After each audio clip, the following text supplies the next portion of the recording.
Baik, Assalamualaikum warahmatullahi wabarakatuh dan selamat pagi kepada rakan-rakan guru dan anak-anak pelajar sekalian. Bagi yang bakal menghadapi peperiksaan yang terakhir kita iaitu subjek geografi. Saya harap cikgu di sini harap anak-anak pelajar semua telah melakukan persiapan rapi dan bersemangat bagi menghadapi peperiksaan kita yang terakhir pada 15 Mac nanti pada hari Rabu. Pertama sekali saya perkenalkan diri cikgu iaitu Cikgu Hasrul bin Muhammad Rosli yang bertugas di SMK Datuk Syed Omar selaku guru mata pelajaran geografi bagi tingkatan 4 dan 5. Serta tingkatan 2 pun cikgu ada mengajar. Pertama sekali cikgu nak mengucapkan terima kasih kepada pihak sektor pembelajaran pejabat pendidikan daerah Kota Star kerana julung kalinya memberi peluang ini kepada cikgu untuk melakukan sesi program mengaji last minute ataupun program pejutan akhir lah bagi persiapan anak-anak pelajar menghadapi peperiksaan SPM bagi subjek geografi tingkatan 5. Dan saya juga nak berterima kasih kepada selaku mentor saya juga iaitu Puan Zurina binti Idris kerana kata menjemput dan memberi peluang kepada saya guru baru untuk memberi kita panggil sesi perkongsian ilmu ataupun program kecemerlangan kepada anak-anak pelajar di seluruh Kota Star yang mengambil subjek geografi bagi tahun ni lah sesi 2023. Baiklah, tanpa berlengah masa kita terus kepada program kita iaitu berkaitan iaitu namanya kita boleh letak jugalah program pejutan akhir geografi SPM. Jadi program ni dianjurkan sekali lagi cikgu ulang PPD Kota Star. Untuk agenda kita pada pagi ini tak banyak tapi slide itu banyaklah juga. Jadi ada beberapa sesi ataupun perkongsian daripada cikgu bagi persediaan anak-anak pelajar. Yang pertama cikgu nak berkongsi berkaitan dengan format geografi SPM, SSM bagi kertas 1 dan kertas 2 bagi sesi baru ni lah 2023. Kemudian agenda yang kedua iaitu berkaitan perkongsian teknik menjawab kertas 1 objektif.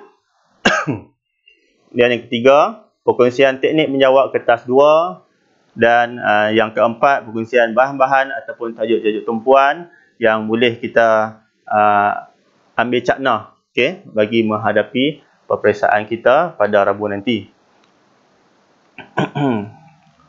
Okey, kita terus pada agenda yang pertama ataupun perkongsian cikgu yang pertama pada pagi ini, iaitu format geografi SPM yang bermula pada 2021. Okey, jadi kita dah menggunakan KSSM yang menggantikan KBSM lah. Okey, yang pertama iaitu perubahan sukatan pelajaran bagi semua subjek dari KBSM kepada KSSM, iaitu dalam mata pelajaran geografi, yang memberi penekanan kepada aspek kemahiran geografi, iaitu berkaitan dengan kemahiran peta, mentafsir peta, kemudian membina graf. Yang kedua, kita akan menyentuh berkaitan dengan geografi fizikal, iaitu segala jenis aspek alam sekitar, alam semula jadi yang ada di muka bumi kita. Dan yang ketiga, kita juga akan mengkaji ataupun mempelajari berkaitan dengan geografi manusia, iaitu kependudukan, ekonomi dan juga sosial yang berkaitan. Okey, ini adalah format geografi ataupun format kertas geografi SPM yang bermula 2021 sehingga sekarang lah 2023 yang bakal anak-anak pelajar duduki pada hari Rabu nanti. Okey, kita tumpu kepada kertas satu dahulu, iaitu perkara kertas satu. Okey, jenis item yang dikemukakan iaitu objektif aneka pilihan. Jadi kalau bahasa kita ni, kita menggunakan soalan ABC lah, berkaitan dengan soalan ABC atau objektif aneka pilihan. Bilangan soalan yang disediakan adalah 40 soalan objektif. Jadi calon dikehendaki menjawab semua soalan yang diberikan. Jumlah markah yang diperuntukkan adalah 40 markah.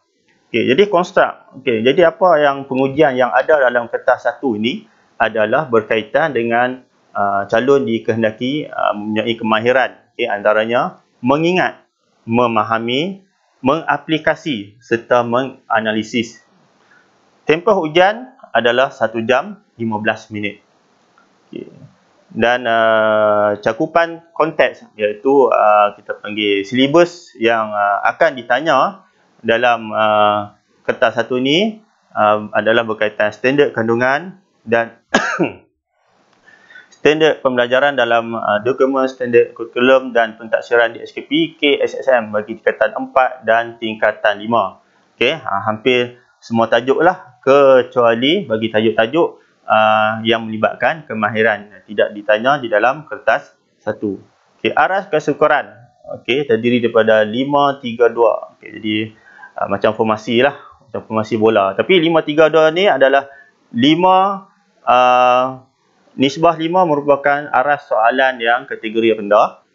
3 nisbah 3 merupakan aras soalan bagi kategori sederhana, dan 2 bagi kategori soalan aras tinggi. Kaedah pensyukuran, kita objektif lah. Memang kita akan jawapan yang tentulah, sama ada A, B ataupun C dan D. Kemudian alatan tambahan, calon juga boleh membawa masuk kalkulator dan juga alat geometri. Jadi calon-calon diharap sudah menyediakan alatan ni lah. Bagi kertas 2 pula, merupakan terdiri daripada jenis item, iaitu soalan respon terhad dan juga respon yang terbuka, dan bilangan soalan terbahagi kepada 3 bahagian, iaitu bahagian A terdiri daripada 30 markah, iaitu soalan kemahiran peta dan juga membina graf serta mentafsir graf. Kemudian bahagian B, soalan struktur yang terdiri daripada 3 soalan dan setiap soalan nilai markah dia adalah 10. Dan bahagian C, iaitu terdiri daripada 40 markah dan disediakan 4 soalan dan calon dikehendaki menjawab 2 soalan sahaja. Okey, antara kemahiran yang akan diuji dalam kertas 2 ni adalah mengingat, memahami, mengaplikasi, menganalisis, menilai dan juga mencipta. Jadi bagi kertas 2 kita ada aras pemikiran yang tinggi, okey, yang mana calon-calon akan diuji dengan soalan-soalan hebat. Okey, masa dan yang diperuntukkan bagi kertas 2 adalah 2 jam 30 minit. Okey, dan bagi standard silibus yang akan ditanya, okey, keseluruhan yang kita telah belajar bagi tingkatan 4 dan juga tingkatan 5. Okey, aras keseluruhan pun sama juga, okey, yang di mana soalan ini disediakan dengan 3 aras, rendah, sederhana dan juga tinggi. Okey, dan alatan tambahan pun pelajar boleh membawa masuk kalkulator dan juga alatan geometri. Okey, ini adalah rumusan, okey, format.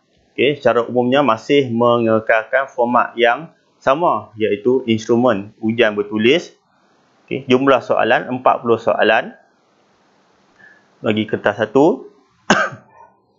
Masa menjawab adalah 1 jam 15 minit dan inilah tadi yang cikgu telah nyatakan tadi, iaitu berkaitan dengan silibus ataupun tajuk-tajuk yang akan ditanya, iaitu tajuk tingkatan 4 dan juga tingkatan 5. Okey, bagi kertas 2 pula, format bagi kertas 2 terdapat sedikit perubahan dari segi penstrukturan semula soalan. Okey, peruntukan markah dan juga pilihan soalan esei. Jadi masa yang telah diperuntukkan telah ditambah selama sebanyak 30 minit berbanding soalan lama. Yang mana soalan lama masa diperuntukkan adalah hanya 2 jam. Okey, cakupan konteks juga masih lagi sama meliputi aspek kemahiran geografi, okey, geografi fizikal dan juga geografi manusia. Okey, berdasarkan DSKP kita, SSM geografi tingkatan 4 dan 5. Okey, ini merupakan perbandingan antara soalan format lama dan juga format barulah. Okey. Okey, pelajar boleh rujuk sendiri pada slide yang cikgu tayangkan. Okey, jadi soalan bahagian A, okey, berlaku cikgu tumpu di pada format baru lah. Okay, iaitu soalan 1 berkait dengan peta topografi. Di sini kita ada kemahiran mentafsir peta, membaca rujukan grid, mengukur jarak dan juga mengukur luas. Okey, manakala soalan 2 juga pula berkaitan dengan graf. Okey, calon dikehendaki membina graf, yang mana kita ada graf bar mudah, graf bar berganda dan juga carta pi. Okey, bahagian B, 3 soalan struktur. Okey, jadi ketika 3 soalan ni calon-calon wajib menjawab kesemua 3 soalan ni dengan peruntukan markah adalah 30 markah. Okey, berbanding pada format lama, di bahagian B hanya terdapat 2 soalan struktur sahaja. Dan bahagian terakhir iaitu bahagian C, okey, calon disediakan ataupun diberi 4 pilihan soalan esei dan calon hanya perlu menjawab 2 soalan esei sahaja. Okey, di sini calon boleh memilih dan harap calon memilih tajuk-tajuk ataupun soalan yang calon dapat menjawab dengan sebaik mungkin. Okey, jadi tak perlu nak jawab ke semua. Okey, mencuba nasib. Okey, yang mana satu markah lebih tinggi. Jadi calon hanya perlu memilih 2 soalan yang terbaik. Okey, yang calon mampu jawab dengan baik dan pilihlah 2 soalan yang bersesuaian, okey, dengan inilah kebolehan calon itu sendiri. Okey, pecahan soalan. Okey, bagi pembahagian markah bagi kertas 2, bahagian A iaitu terdiri daripada 30 markah. Okey, 2 soalan berkaitan dengan peta dan juga graf. Jadi soalan 1 15 markah peta dan soalan 2 berkaitan dengan graf 15 markah. Bahagian B 3 soalan struktur. Okey, dengan setiap soalan pecahan markah dia adalah 10, 10 dan 10. Dan bahagian B bahagian terakhir iaitu bahagian esei dengan agihan markah dia adalah 40. Jadi calon dikehendaki hanya menjawab 2 soalan sahaja. Okey. Jadi soalan yang dipilih tu mestilah menjadi kelebihan kepada calon. Okey, yang mana calon mampu menjawab dengan baik ataupun menulis esei mengarang dengan baik. Okay, ini contoh wajaran markah yang diberi. Okay, bagi kertas 1 adalah 40 markah soalan objektif, manakala kertas 2 100 markah. Dan pengiraan markah penuh okay, dengan formula iaitu kertas 1 okay, tambah kertas 2 dan dibahagikan markah keseluruhan kertas 1 dan 2 iaitu 140 markah dan dikali dengan 100%. Okey, contoh pengiraan. Okey, ini cikgu bagi sikit contoh. Okey, andai kata seorang calon tu mendapat markah 30 bagi kertas 1 dan 60 markah bagi kertas 2, okey, ditambah dan dibahagikan kepada 140. Okey, jadi markah penuh calon tersebut okey berada dalam lingkungan 65%. Okey, 65% kategori B lah. Okey. Kemudian anda kata untuk pelajar lebih cemerlang, okey, jadi dia skor 35 markah bagi kertas 1 dan 75 markah bagi kertas 2. Okey, jadi calon tersebut berada dalam kategori A iaitu 79 markah. Okey. Jadi kalau diharap calon memilih yang ni lah, okey, mendapat markah yang lebih baik. Okey, rumusan cikgu berkaitan dengan format ni, okey, terdapat sedikit perubahan berbanding format lama. Okey. Kemudian format ni lebih mesra calon kerana diberi tambahan masa sebanyak 30 minit. Okey, bagi kertas 2. Okay, jadi memberi ruang yang lebih lama untuk calon-calon menulis terutamanya di bahagian soalan esei. Okey. Kemudian pembahagian soalan telah dipecahkan kepada 3 bahagian dan kelebihan para calon di bahagian C iaitu calon hanya perlu menjawab 2 soalan esei berbanding format lama iaitu 3 soalan esei. Okey, untuk perkongsian format, okay, cikgu dah selesai. Saya harap anak-anak pelajar pun dah melakukan kita panggil kerja rumah ataupun perbincangan dengan guru subjek masing-masing. Okey, untuk bahagian yang kedua iaitu perkongsian teknik menjawab bagi kertas 1. Okey, ini pun cikgu dah percaya para calon dah melakukan banyak latihan ataupun set-set soalan yang lepas daripada kertas-kertas HPM yang sebenar. Ini hanya perkongsian daripada cikgu saja. Okey. Baik, yang pertama, okey, di antara soalan-soalan yang biasa keluar ataupun sentiasa menjadi tumpuan, okey, ataupun soalan yang sering diulang-ulang, okey, dalam kertas 1 antaranya, okey, jadi yang pertama cikgu letak iaitu soalan objektif yang mengandungi kata kunci arus perolakan.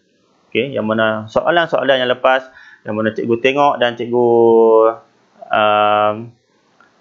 ulang jawab bersama anak-anak pelajar dan didapati kebanyakan soalan yang mempunyai kata kunci arus perolakan ataupun kejadian gempa bumi, gunung berapi, okay, biasanya ianya akan dikaitkan dengan lapisan mantel. Okay, lapisan mantel. Okey, anak-anak pelajar boleh tunjuk tumpu pada contoh soalan. Okay, yang ni soalan yang diambil daripada HPM pada tahun 2006. Okey, jadi diberi kita panggil bahan rangsangan iaitu menyatakan suhu 800 hingga 1600 darjah Celsius.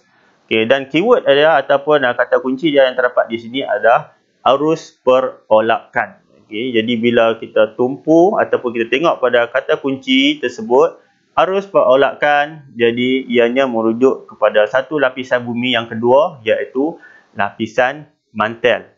Okey, jadi lapisan yang kedua. Okey, jadi anak-anak pelajar tentunya dah mempelajari yang mana bumi terdapat 4 lapisan iaitu lapisan 1 kerak bumi, 2 mantel, 3 teras luar dan yang keempat teras dalam.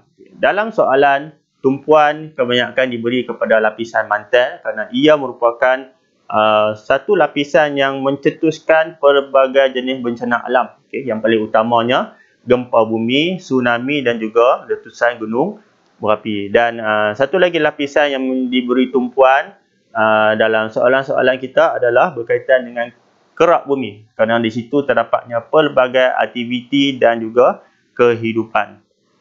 Okay, ini contoh soalan pada 2006 yang mana kata kunci adalah arus perolakan, yang mana pilihan jawapan adalah lapisan yang kedua, iaitu merujuk kepada lapisan mantel. Okay, kita tengok soalan-soalan yang tahun-tahun antaranya 2016, 2010 dan juga 2009. Okay, yang mana soalan-soalan ini mempunyai kata kunci arus perolakan. Okay, di sini pada soalan 2016, okay, apakah ciri lapisan mantel? Okay, di sini dinyatakan mantel. Okay, jadi pilihan jawapan, okay, kalau kita ikut kata kunci ini, arus perolakan mantel, okay, terdapat arus perolakan. Okay, bagi soalan 2010 pula, okay, terdapat di lapisan bumi manakah terdapat arus perolakan? Okay, soalan yang hampir sama, okay, cuma ditukarkan arus perolakan tu letak di bahagian soalan. Okay, jadi kata kunci adalah arus perolakan, pilihan jawapan adalah mantel. Okay, manakala ada soalan 2009, okay, soalan yang hampir sama. Okay. Okay, lapisan mana terdapat arus perolakan? Masih lagi kata kunci arus perolakan dan pilihan jawapan adalah mantel. Okay, ini antara contoh soalan yang berkaitan tajuk yang pertama, iaitu lapisan bumi. Okey, yang kedua, okey, cikgu ingin menyentuh berkaitan dengan tajuk batuan. Okey, jadi anak-anak pelajar, okey, tentunya telah mempelajari tajuk ni ataupun telah membuat latihan ataupun nota berkaitan jenis batuan. Jadi cikgu harap anak-anak pelajar dah menguasai, kita panggil, asas kepada jenis dan pembentukan batuan serta beberapa contoh asas batu-batu yang terdapat pada permukaan bumi. Okey, contoh batuan yang mana terdiri daripada 3 jenis: igneous, batuan enapan dan juga batuan metamorfik. Okey, jadi dari segi pembentukan, okey, ini sedikit nota ringkas perkongsian cikgu yang mana jika anak pelajar menguasai kita panggil rajah ataupun peta minda ini, jadi banyak soalan yang pelajar dapat menjawab dengan baik.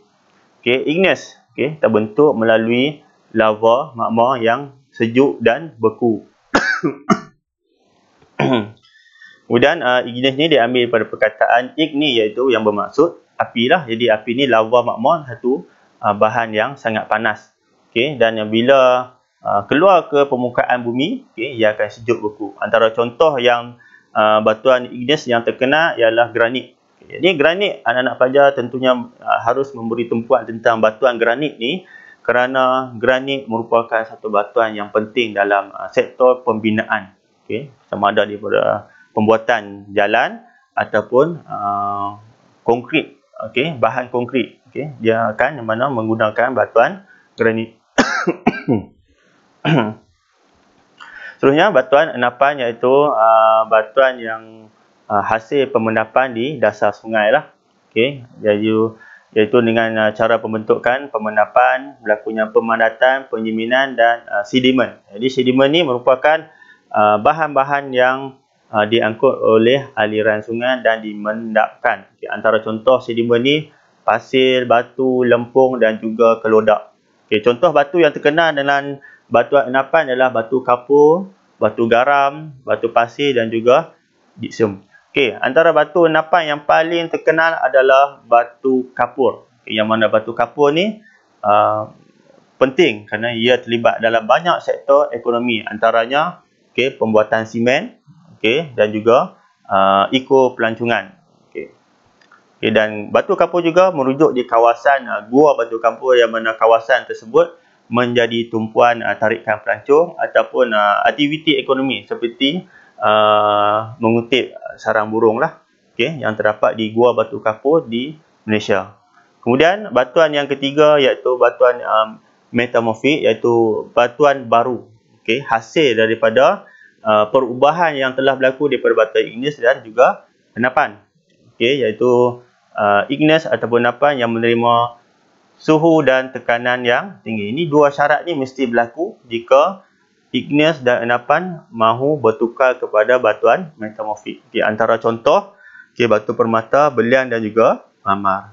Okay, kita tengok pada contoh soalan.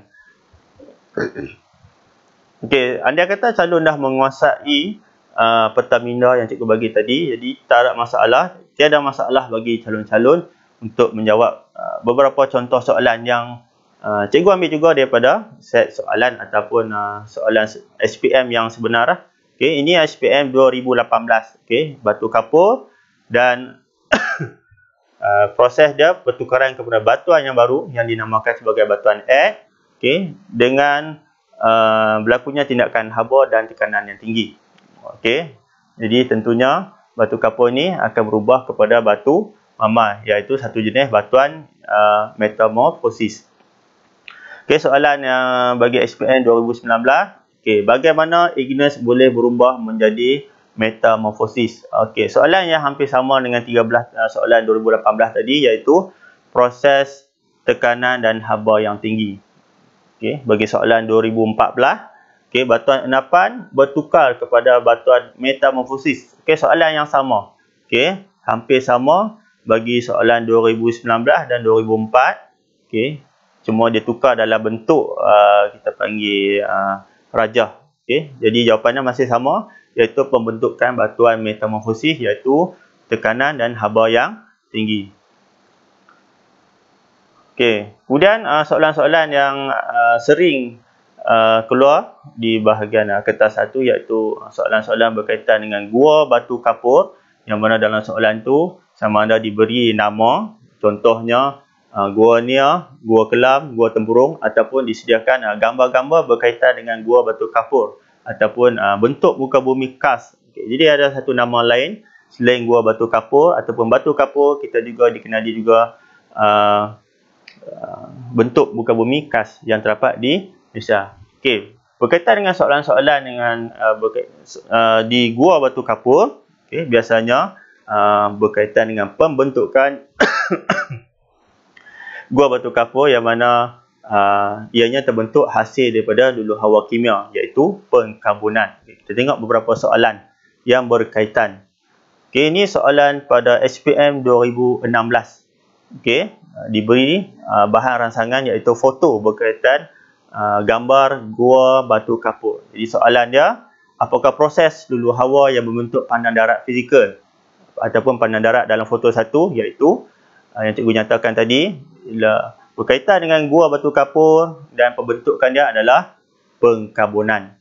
Okey, soalan 2017 dan 2019 yang hampir sama, iaitu masih lagi berkaitan dengan gambar gua batu kapur dan soalan dia, apakah jenis dulu hawa kimia yang membentuk pandang darat fizikal dalam foto 1. Okey, tentunya berkaitan dengan gua batu kapur dan pembentukan dia merupakan proses pengkarbonan. Okey, di Malaysia, okey, berkaitan dengan dulu hawa kimia kepada ekonomi, iaitu pembentukan gua batu kapur sebagai lokasi pelancongan. Jadi dulu hawa kimia memberi kesan melalui proses pengkarbonan yang membentuk bentuk muka bumi gua batu kapur. 2018, okay, apakah proses dulu hawa yang menyebabkan pembentukan gua batu kapur? Okey, jawapan dia, kita pilihan jawapan adalah pengkarbonan. Jadi soalan-soalan yang berkaitan dengan gua batu kapur biasanya menyebabkan proses dulu hawa kimia jenis pengkarbonan. Kemudian soalan-soalan yang berkaitan dengan data suhu dan hujan di Malaysia. Okey, jadi bagi soalan berkaitan dengan suhu, okey, kita akan merujuk kepada, biasanya soalan akan menanyakan tentang suhu maksimum, suhu minimum, julat suhu, iaitu suhu maksimum ditolak dengan minimum, kemudian purata suhu, okey, bilangan data suhu kita ditambah semua dan dibahagi dengan 12 bulan, dan juga sikit tafsiran, iaitu keadaan suhu sama ada sekata ataupun tidak sekata bagi sepanjang tahun. Bagi soalan berkaitan dengan hujan pula, okay, antara soalan yang akan ditanya berkaitan dengan jumlah hujan tertinggi ataupun terendah, kemudian jumlah hujan tahunan, iaitu calon perlu menambah semua data hujan, dan juga taburan hujan sepanjang tahun, yang mana para pelajar boleh merujuk kepada graf ataupun jadual, okey, bagi setiap bulan, okey, sama ada kawasan tu menerima hujan ataupun tidak menerima hujan. Tengok pada contoh soalan dia. Ini soalan berkaitan dengan data suhu. Okay, soalan SPM pada 2006. Okay, julat suhu tahunan stesen Y. Okay, dalam jadual di sebelah ialah. Jadi julat ni adalah seperti yang cikgu nyatakan tadi, iaitu suhu maksimum ditolak dengan suhu minimum. Okay, jadi pilihan jawapan kalau dia tengok di sini, maksimum dia adalah 29, minimum dia adalah 27. Perbezaan adalah 2 darjah Celsius. Okey, ini SPM pada 2006 dan pada 2017. Okey, soalan yang hampir sama, diubah sahaja. Okey, dari stesen Y ke stesen M. Okey, dan sedikit data yang diubah soal sikit. Okey, di sini pun masih lagi menanyakan tentang julat suhu tahunan. Okey, jadi calon perlu cari jumlah yang tertinggi ditolak dengan jumlah yang terendah. Okey, dan soalan yang sama juga keluar pada 2013, 14, 15, 20 dan juga tahun 2021. Okey, berkaitan dengan julat suhu. Kemudian kita pergi soalan yang berkaitan dengan peta di Malaysia. Okey, antara lokasi yang terkenal lah berkaitan soalan-soalan peta di Malaysia ni adalah berkaitan dengan kawasan tanah tinggi. Okey, antara lokasi yang sering ditanda iaitu di Semenanjung Malaysia, okay, Cameron Highland, dan juga manakala di Sabah Sarawak juga pula di kawasan tanah tinggi Kundasang ataupun di Banjaran Croker. Okay, dua lokasi ini merupakan kawasan yang sangat popular yang dijadikan soalan berkaitan dengan kawasan tanah tinggi, terutamanya berkaitan dengan pelancongan, pertanian dan juga cuaca iklim, jenis suhu di kawasan tanah tinggi. Okay, jadi calon-calon boleh tengok, okay, soalan SPM 2015, okay, menggunakan lokasi di Semenanjung Cameron Highland dan di Sabah kawasan tanah tinggi Kundasang, dan di Sarawak kawasan tanah tinggi Bario, okay, di pedalaman Sarawak. Okay, jadi faktor yang mempengaruhi tumbuh-tumbuhan semula jadi di kawasan tersebut, okay, tentunya ketinggian bentuk muka bumi. Okay, ketiga-tiga ini merupakan kawasan tanah tinggi. Okay, soalan 2010. Okay, peta di Semenanjung saja ditanda pada kawasan Cameron Highland. Okay, jadi mengapakah kawasan Doret dan peta menjadi tumpuan pelancong? Okay, atas faktor kawasan tanah tinggi ini merupakan kawasan yang mempunyai suhu yang lebih rendah, iaitu suhu, pilihan jawapan dia adalah suhu 18 darjah Celsius. Okay, ini soalan-soalan lain yang berkaitan dengan Cameron Highland ataupun kawasan tanah tinggi Kundasang. Okay, di sini menanyakan tentang apakah kaedah pertanian, okay, berteres disebabkan kawasan tanah tinggi. Kemudian 2013 soalan masih lagi di Cameron Highland. Okay, hampir sama dengan soalan tadi, iaitu tumpuan pelancong, okay, iaitu suhu 18 darjah Celsius. Dan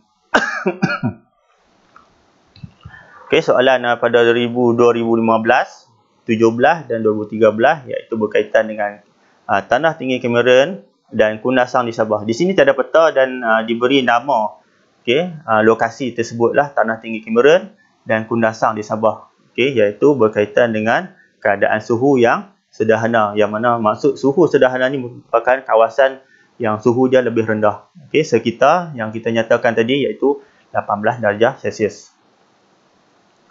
Kemudian soalan yang berkaitan dengan kesan terhadap alam sekitar. Okay, jadi dalam soalan tu ada kata kunci yang mana selepas perkataan terhadap ataupun kepada, okay, yang mana menyatakan berkaitan dengan kesan-kesan terhadap alam sekitar. Okay, tengok contoh soalan pada SPM 2014. Okay, bagaimanakah proses pembandaran memberi kesan terhadap kualiti alam sekitar? Jadi kata kunci kita di sini adalah alam sekitar. Okay, kita tengok pilihan jawapan. Okay, pembinaan rumah bertingkat kerana kos tanah tinggi. B. Migrasi penduduk menyebabkan wujudnya kawasan setinggan. C. Pembinaan bangunan tinggi dan padat meningkatkan suhu bandar. D. pembinaan jalan raya bertingkat mengurangkan kesesakan lalu lintas. Okey, antara pilihan jawapan yang diberi di sini, okey, A, B dan C merupakan kesan-kesan yang berlaku apabila proses pembandaran tu dijalankan. Okey, tetapi kita gunakan kata kunci alam sekitar di sini merupakan apa yang kehendak soalan. Okey, jadi kita perlu menjawab ataupun memilih jawapan yang hanya berkaitan dengan alam sekitar. Okey, kalau kita tengok pilihan jawapan A, pembinaan rumah bertingkat kerana kos tanah tinggi. Ini lebih kepada kesan terhadap sosial. Okey, manakala B, migrasi penduduk menyebabkan wujud kawasan setinggan. Okey, ini juga kesan terhadap sosial. Tetapi bagi A dan B juga merupakan kesan proses pembandaran, tetapi bukan kehendak soalan, yang mana kehendak soalan kita tadi iaitu kata kunci kita adalah alam sekitar. Okey, dan pilihan jawapan C, pembinaan bangunan tinggi dan padat meningkatkan suhu bandar, yang mana suhu ni merupakan komponen alam sekitar. Okey, berbanding rumah dan kawasan setinggan merupakan komponen ataupun merujuk kepada kesan sosial. Okey, kita rujuk pada soalan 2013. Okey, apakah kesan pembandaran yang menjejaskan alam sekitar? Okey, keyword ataupun kata kunci di sini adalah alam sekitar. Jadi kita tengok, okey, yang pertama kejadian Pulau Habor, iaitu satu kejadian fenomena alam sekitar lah, iaitu Habor ataupun Pulau Habor, ataupun maksud lain dia berlakunya peningkatan suhu. Okey, kalau kita rujuk pada jawapan B, kesesakan lalu lintas merupakan kesan sosial, wujud kawasan setinggan kawasan sosial, dan D, pertambahan kawasan hijau, okey, lebih kepada gangguan ataupun pengganggu, jawapan pengganggu. Okey, tiada kaitan dengan kehendak soalan. Okey. Dan SPN 2012, okey, apakah kesan proses urbanisasi, iaitu merujuk kepada perbandaran juga kepada alam sekitar. Okey, jadi kata kunci alam sekitar iaitu pilihan jawapan A, migrasi meningkat. Okey, salah. Ini lebih kepada sosial. Kesesakan lalu lintas, sosial. Peningkatan kadar jenayah, sosial. Dan pilihan jawapan yang tepat adalah perubahan lanskap, iaitu perubahan bentuk muka bumi, iaitu bentuk muka bumi merupakan salah satu komponen alam sekitar. Jadi situasi soalan macam ni selalu boleh gunakan kata kunci yang terdapat pada dalam pada soalan, okey, supaya kata kunci itu dapat memberi petunjuk ataupun clue kepada jawapan yang lebih tepat. Okey, ini contoh lain iaitu kesan perkembangan pusat perbandaran. Okey, juga meliputi tajuk urbanisasi ataupun perbandaran kepada alam sekitar. Tengok pilihan jawapan. Okey, perubahan lanskap. Okey, peningkatan suhu setempat, kebanjiran migran asing, dan yang keempat, masalah pengangguran. Jadi kita ada dua jawapan berkaitan dengan alam sekitar dan dua jawapan yang bukan berkaitan dengan alam sekitar. Jadi pilihan jawapan kita adalah 1 dan 2, perubahan lanskap iaitu bentuk muka bumi, dan peningkatan suhu iaitu lanskap dan suhu ini merupakan komponen alam sekitar. Manakala migran asing dan pengangguran adalah berkaitan dengan masalah sosial. Okay, ini soalan pada SPM 2009. Okay, ini contoh soalan lain. Okay, kesan sosial, iaitu apakah kesan sosial akibat kemasukan buruh asing ke Malaysia, iaitu kita tengok dari segi pilihan jawapan. Okay, di sini kita bagi sosial. Okay, kalau ikutkan pilihan jawapan ni A, B, C dan D, kesemuanya melibatkan kesan akibat kemasukan buruh asing ke Malaysia. Okey, andai kata kita keluarkan perkataan sosial tu, pilihan A, B, C, D merupakan pilihan yang betul.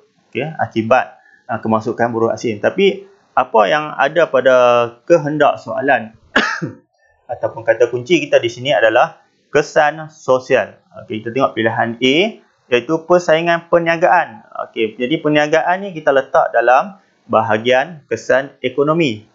Kemudian perebakan wabak penyakit. Okey, ini salah satu kesan sosial, okey, terhadap masyarakat, okey, penyebaran wabak penyakit. Okey, kalau kita rujuk pada C, pengaliran wang keluar, okey, ini juga merupakan kesan dari segi ekonomi, dan kehilangan peluang pekerjaan juga kesan dari segi ekonomi. Okey, jadi bagi soalan ini SPM 2017, calon-calon perlulah menggunakan kata kunci yang terdapat pada soalan untuk mencari jawapan yang lebih tepat. Okey, kalau diikutkan kesan kemasukan buruh asing ke Malaysia, okey, keempat-empat pilihan jawapan ni calon-calon mungkin nampak macam semua betul. Tapi bila jadi situasi yang macam tu, okey, calon-calon kembali kepada soalan dan gunakanlah kata kunci kesan sosial. Okey, jadi calon-calon boleh mengenal pasti, okey, yang mana satu ekonomi, sosial. Okey, dan soalan yang seterusnya iaitu berkaitan dengan ekonomi. Okey, jadi kesan ekonomi. Okey, penyataan berikut menunjukkan jumlah migran dalam satu sektor pekerjaan di Malaysia. Okey, diberi kita panggil di sini adalah bahan rangsangan, iaitu beri penyataan seramai 40,000 pekerja asing bekerja dalam sektor peladangan. Okey, ini daripada sumber berita harian. Okey, soalan. Apakah kesan terhadap ekonomi? Okey, kata kunci dia adalah ekonomi Malaysia berdasarkan pernyataan tersebut. Okey, kita tengok antara kesan-kesan ni pun memang okey, bila kehadiran banyak pekerja asing, okey, pilihan-pilihan jawapan ni pun juga menyatakan kesan-kesan kehadiran warga asing ni ataupun kesan dia terhadap negara kita Malaysia. Okey, yang pertama iaitu penggunaan jentera secara meluas. Okey, ini pilihan jawapan yang lemah lah. Okey, jadi tiada kaitan. Okey, kita tengok pada soalan B, peningkatan masalah jenayah. Okey, ini merupakan kesan, okey, jika kehadiran warga asing ke Malaysia dengan banyak, tetapi jenayah bukan merujuk kepada ekonomi, jenayah merujuk kepada sosial, iaitu kesan sosial. Walaupun ia betul, tetapi tidak menepati dengan kehendak soalan, yang mana soalan meminta kita mencari kesan terhadap ekonomi. Okey, kemudian C, pertambahan kawasan setinggan.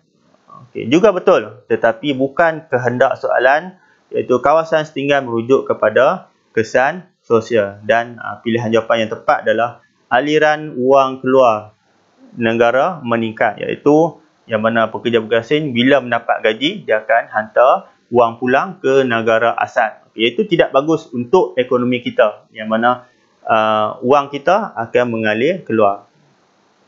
Okay, ini contoh SPM pada 2011. Jadi calon-calon, okay, tentunya kita panggil dapat menanda ataupun highlight ataupun garis, okay, kata-kata kunci ini supaya ianya dapat membantu para pelajar memilih jawapan yang lebih tepat. Jadi cikgu ulang balik tadi, okay, iaitu soalan yang berkaitan dengan kesan terhadap alam sekitar, okay, berkaitan dengan sosial, berkaitan dengan kesan ekonomi.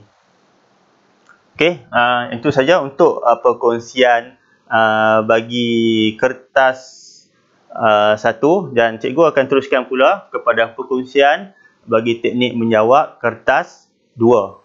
Okey, jadi kertas 2 tentunya pada bahagian pertama, iaitu bahagian A, calon-calon akan diberi soalan berkaitan dengan peta topografi. Okey, jadi cikgu harap pun anak-anak pelajar telah melakukan latihan yang mencukupi bersama guru masing-masing berkaitan dengan peta topografi. Bagi cikgu, soalan peta topografi ini merupakan soalan yang mudah, kerana biasanya soalan-soalan yang ditanya tentunya jawapannya telah ada di dalam peta.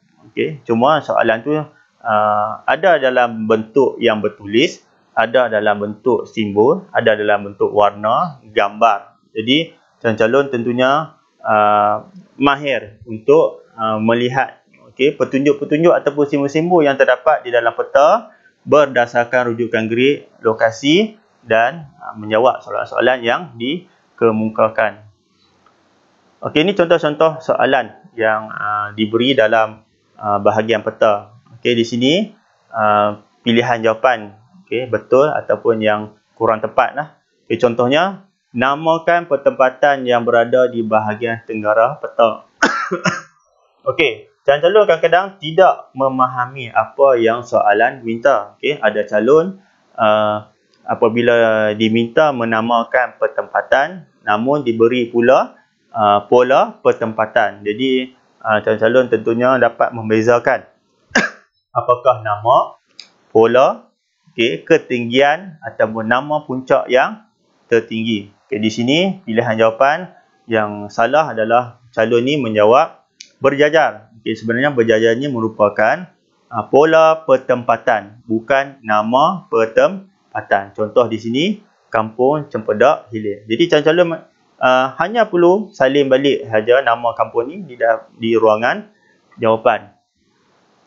Okey, soalan yang kedua berkaitan dengan rujukan grade. Okey, ini adalah komponen yang penting. Okey, rujukan grade, iaitu calon-calon mestilah dapat membaca rujukan grade. Okey, kalau diberi peta, okey, rujukan grade, kita akan baca iaitu garisan timuran di bahagian bawah diikuti dengan garisan utaraan di bahagian tepi. Okey, contohnya kalau kita tengok Bukit Pari-Pari. Okey, kita akan baca dia dengan rujukan grade 1488, iaitu lokasi titik persilangan di sini mewakili keseluruhan kawasan di kawasan Bukit Pari-Pari. Okey, contoh jawapan. Okey, kalau jawapan yang betul, Bukit Pari-Pari. Okey, ini adalah soalan berkaitan dengan rujukan grade. Okey, yang mana pelajar dikehendaki menyatakan satu lokasi iaitu Bukit Pari-Pari dengan rujukan grade 6 digit. Okey, jadi pelajar tentunya telah melakukan latihan bersama guru masing-masing. Di sini cikgu cuma secara ringkas sajalah, okey, untuk berkongsi berkaitan dengan peta, iaitu membaca rujukan grade. Kita akan mulakan dengan garisan timuran, kita rujuk di sebelah bawah, dan garisan utaraan di bahagian tepi. Di sini dinyatakan okey, 141, iaitu 1 diambil di bahagian garisan merah yang menegak ni, yang mana kita bahagikan garisan 14 hingga 15 kepada 10 bahagian. Garisan merah ni merupakan bahagian yang pertama. Jadi kita akan letak dia 141, 88, okey, dan 88 juga hingga 89 kita bahagikan kepada 10 bahagian, dan bergarisan melintang ni berada pada bahagian yang ke-9. Okey, kita akan tulis dia sebagai 889. Jadi jawapan yang tepat adalah 141889 merujuk kepada lokasi Bukit Pari-Pari. Okey, diambil pada betul-betul stesen trigonometri, iaitu puncak Bukit Pari-Pari. Okey, bagi soalan jawapan pertama salah, okey, kerana mengambil bahagian atas garisan utaraan.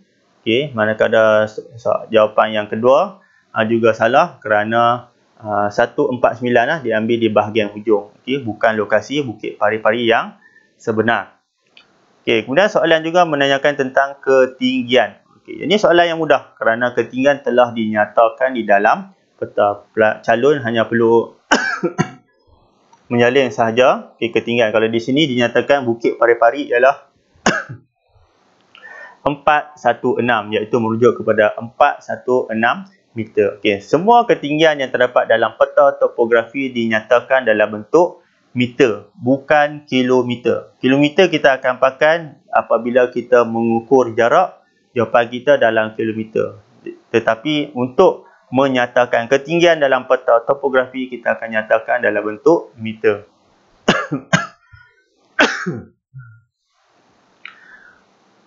Okey, ini bearing.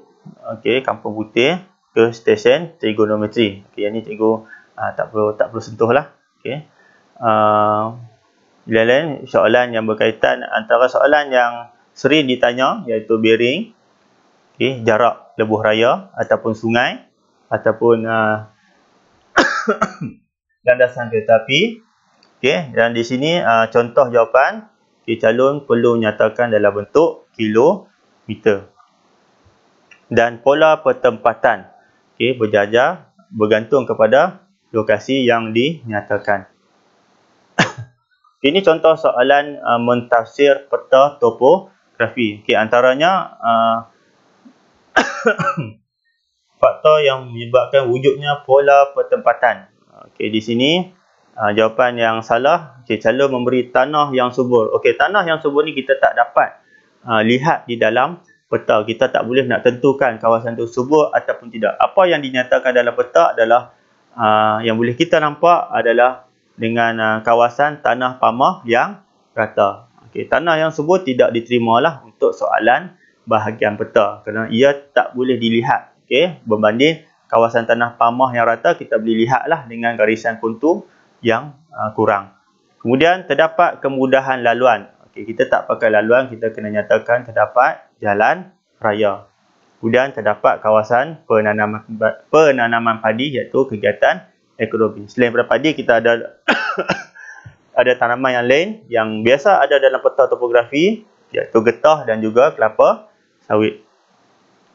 Kemudian nyatakan kesan terhadap hutan reserve apabila diteroka untuk aktiviti pembalakan. Ini kesan. Kesan terhadap kawasan hutan yang telah diterokai untuk aktiviti pembalakan. Jadi kesan dia, jawapan yang biasalah. Di sini lebih kepada kesan terhadap alam sekitar, iaitu menyebabkan habitat flora dan fauna musnah. Habitat, kemudian menyebabkan kepupusan flora dan fauna dan menyebabkan tanah runtuh. Juga boleh menyebabkan pencemaran air. Contoh soalan kebat bahagian peta. Ini dia bagi peranan dekat calon-calon sebagai kerajaan. Contohnya, sekiranya kerajaan membenarkan kawasan dari segi 4 grade berikut dimajukan, cadangkan satu kegiatan ekonomi yang tidak menjejaskan alam sekitar di kawasan tersebut.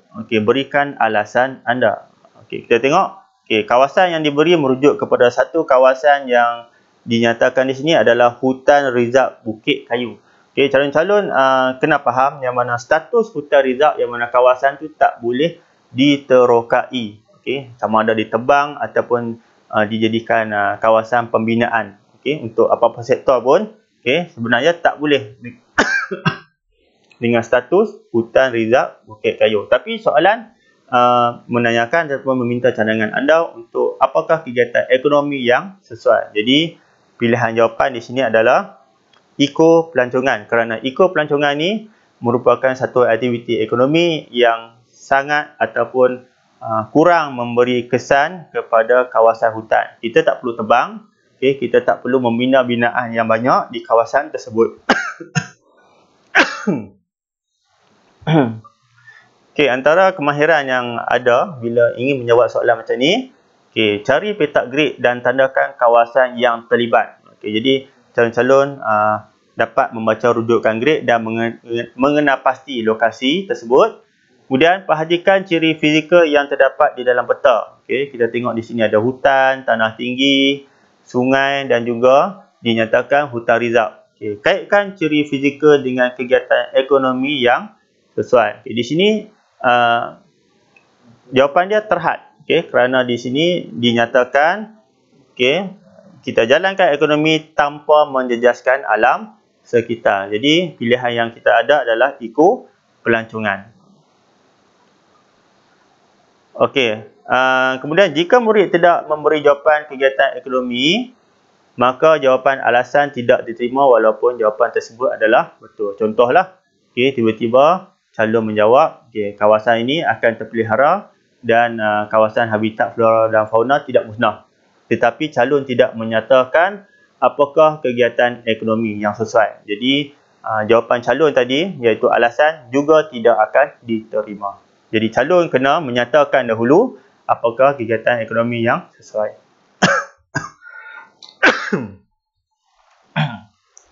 Kemudian soalan seterusnya, berdasarkan segi 4 grade berikut, wajahkah empangan dibina dalam kawasan tersebut? Kemukakan alasan anda. Jadi soalan wajar dan tak wajar, calon-calon perlulah menyatakan pendirian. Cukup calon memulakan ayat dengan perkataan wajar, tanda setuju dengan agar empangan dibina, ataupun tidak wajar, tidak bersetuju dengan pembinaan empangan dan diikuti dengan alasan.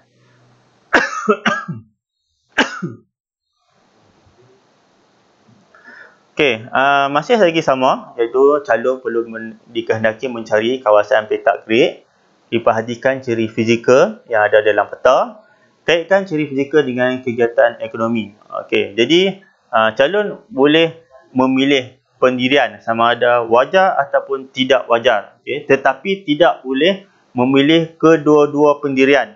Okey, kata wajar dan pada masa yang sama kata tidak wajar, tak boleh. Okey, menyebabkan jawapan calon akan ditolak. Jadi calon perlu memilih satu soalan saja. Kalau di sini kita tengok, okey, wajar. Okey, wajar untuk dibina kawasan empangan. Okey, kerana apa? Okey, kawasan ni terdapat banyak sungai. Okey, ini antara contoh-contoh yang terdapat di kawasan peta. Jadi kalau di sini kita nampak dalam peta ada sungai, kita letak wajar kerana terdapat banyak anak sungai. Kemudian kawasan tanah tinggi juga terdapat di dalam peta. Okey, kita letak dia kawasan tanah tinggi dan sememangnya kawasan empangan kita bina di kawasan tanah tinggi. Yang ketiga, menghasilkan tenaga elektrik. Okey, ini kebaikan. Jadi jawapan kita ni berbentuk positif. Okey, sebab kita wajar.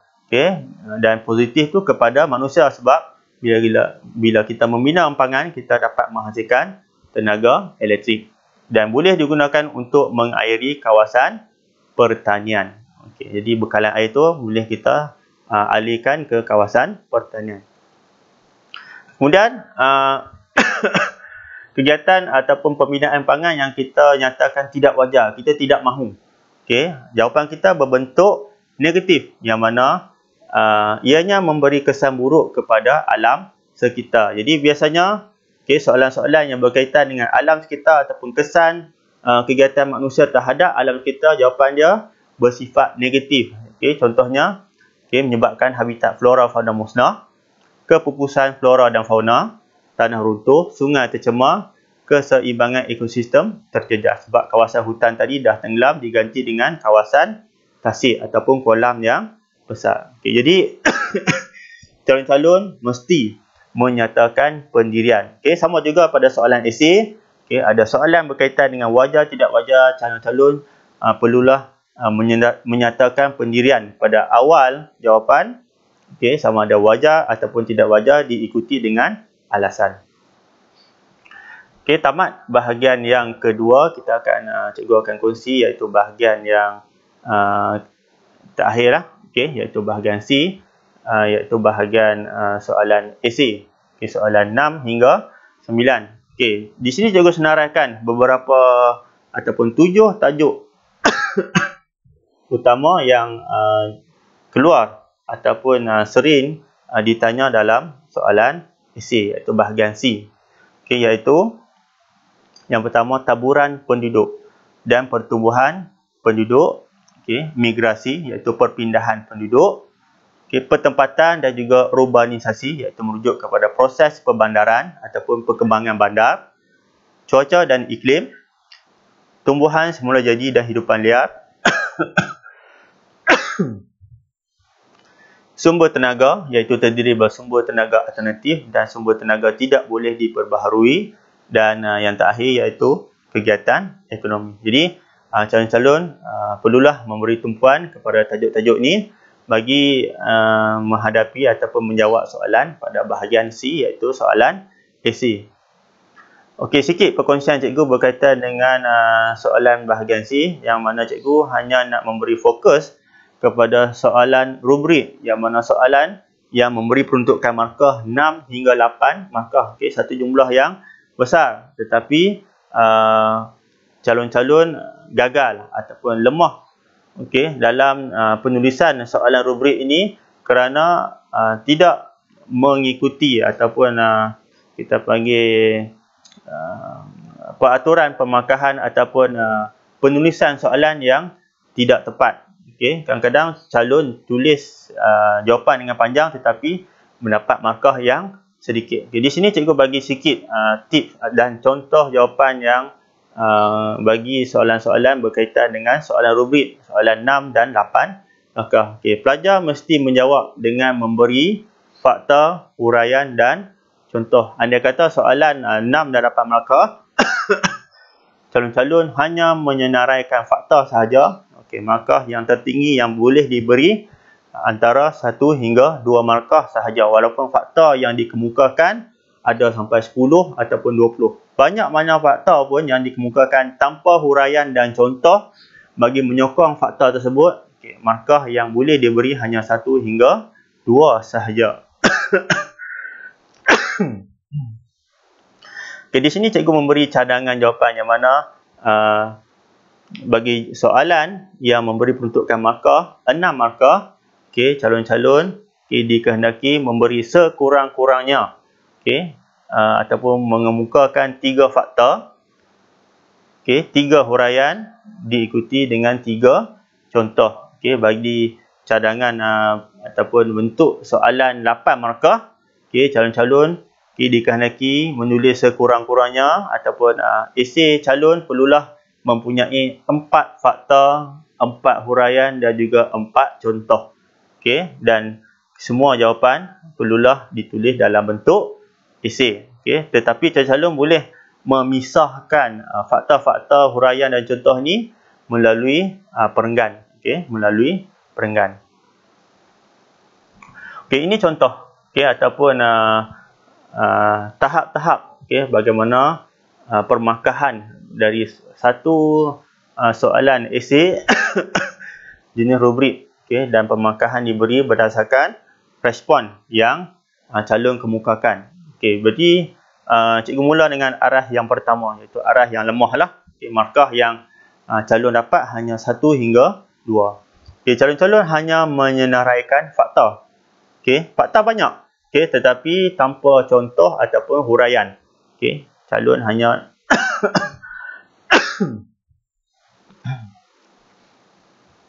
calon-calon hanya menerima 1 hingga 2 markah sahaja. Okay, di sini tanpa memberi contoh yang sesuai. Tiada contoh. Okay, olahan yang tidak menarik. Di sini soalan rubrik, okay, kelebihan calon yang mahir mengarang ataupun kemahiran dalam penulisan bahasa Melayu, okay, penggunaan ayat ataupun pembentukan bahasa-bahasa ataupun ayat yang gramatis yang sesuai, okay, yang menarik, okay, tentunya mempunyai kelebihan, okay, dengan disokong dengan fakta, huraian dan contoh yang betul. Okay, untuk arah yang kedua, okay, anggaran markah 3 hingga 4 markah. Okay, calon dapat kemukakan fakta yang betul, kemudian diikuti mesti ada huraian yang munasabah dan relevan bagi menyokong fakta yang dikemukakan. Okay, kalau tak ada huraian ataupun ada huraian tetapi tidak tepat, okay, markah mungkin berada pada aras 1. Okay, kemudian dapat memberi contoh yang susah. Jadi calon untuk soalan 8 markah, nak skor markah 3 hingga 4 mesti dah ada contoh yang bersesuaian. Okay, untuk naik ke aras 2 markah 3 hingga 4. Okay, memberi contoh yang sesuai dan olahan komunikasi yang menarik. Okay, untuk aras 3, okay, markah 5 hingga 6 fakta yang betul, tepat, huraian yang munasabah, relevan, contoh yang sesuai dan tepat. Dan bagi arah 4, markah 7 hingga 8 iaitu arah yang cemerlang lah. Okay, bagi satu-satu soalan esei rubrik, okay, fakta yang betul, huraian yang munasabah, memberi contoh yang sesuai dan sangat tepat, dan olahan komunikasi yang sangat menarik dari segi penyampaian. Okay, olahan komunikasi ni dari segi penyampaian ayat. Okay, jadi kalau cikgu pernah semak, okay, ada juga soalan-soalan ataupun jawapan calon cemerlang yang dapat menulis, okay, arah 4, okay, macam baca surat khabar lah ataupun membaca sebuah artikel, okay, bagi soalan calon cemerlang aras 4. Okay, ini untuk aras 6 markah lah. Okay, hampir sama, cuma di sini kita hanya ada, okay, 3 arah, iaitu arah ketiga markah yang tertinggi 5 hingga 6. Okay, bagi tahun yang bermula tahun lepas 2021, okay, kita dah ada satu aras baru iaitu aras 4 markah 7 hingga 8. Ini contoh satu soalan lah. Okay, jadi ini cikgu ambil dari tajuk sumber tenaga alternatif, iaitu hidroelektrik, iaitu pembinaan empangan. Jadi soalan dia, bagaimanakah pembinaan empangan? Di atas rujuk satu gambar lah. Empangan dapat memberi impak. Impak ni kesan kepada alam sekitar. 8 markah. Ini cadangan jawapan daripada cikgu lah. Cikgu warnakan. Cikgu warnakan yang mana merah merujuk kepada fakta, disokong dengan warna hijau iaitu huraian, dan diberi contoh-contoh yang bersesuaian bagi menyokong fakta dan huraian tadi. Cikgu tandakan dengan warna kuning. Jadi contoh ataupun cadangan jawapan, apakah kesan ataupun bagaimanakah pembinaan empangan dapat memberi kesan terhadap alam sekitar. Dan cikgu ada beritahu tadi yang mana aktiviti manusia iaitu pembinaan empangan dan kesan dia terhadap alam sekitar, jawapan kita berbentuk negatif iaitu kesan buruk terhadap alam sekitar. Ini contoh cadangan jawapan.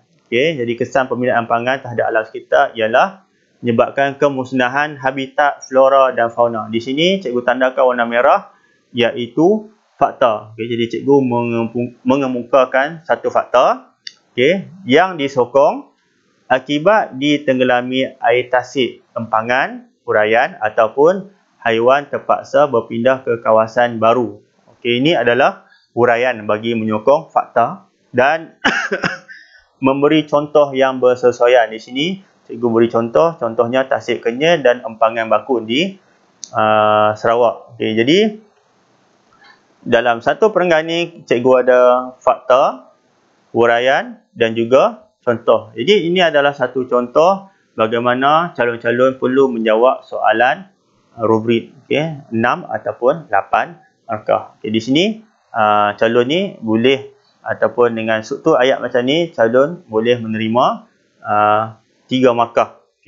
Kemudian diikuti fakta yang kedua. Seterusnya kepupusan flora dan fauna. Tadi habitat ni tempat tinggal haiwan dan tumbuh-tumbuhan. Ini tumbuh-tumbuhan dan haiwan tu sendiri pula pupus. Yang ni satu fakta atau fakta yang kedua, disokong dengan huraian tempat tinggal musnah akibat ditenggelami air tasik serta kehilangan sumber makanan. Huraian dan contoh lah, cikgu letak je nama haiwan yang bersesuaian yang ada kat dalam Malaysia ni, gajah dan harimau. Jadi untuk fakta yang kedua, cikgu kemukakan fakta, disokong dengan huraian dan terdapat contoh. Jadi di sini pun boleh diberi dengan wajaran markah sebanyak 3 markah. Jadi 2 perenggan ni dah dapat 6 dah. Dan lain-lain, perubahan lanskap fakta, disokong huraian, kawasan hutan tenggelam menjadi kawasan tasik yang luas, ataupun berlakunya penggondolan kawasan bukit ataupun cerun di tarah bila kita nak buat empangan. Huraian dan contoh lain, cikgu bagi nama empangan Pedu di Kedah. Satu kawasan yang mana hutan sekarang dah bertukar menjadi tasik. Satu contoh. Dan